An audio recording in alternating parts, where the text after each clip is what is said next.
ఆ ఒక్క దేవుడు ఎవరో తెలియని వారు ఒక 30 రోజుల పాటు ఈ సమస్త సృష్టిని, మనుషులందరినీ సృష్టించిన ఓ నిజమైన దేవుడా మీరెవరయ్యా అని అడగండి.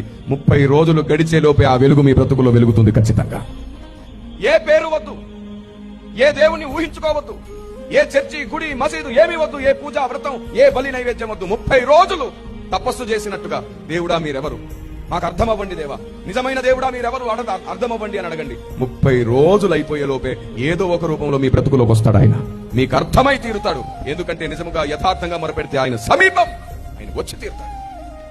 యథార్థంగా నేను చెప్పినట్టుగా తూచా తప్పకుండా 30 రోజులు చేసి చూడండి. ప్రతి రోజు అడగండి, దేవుడా మీరెవరు.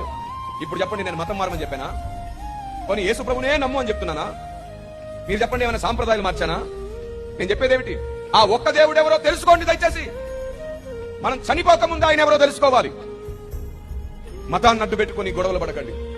దేవుళ్ళ పేరట వివాదాలు తెచ్చుకోకండి.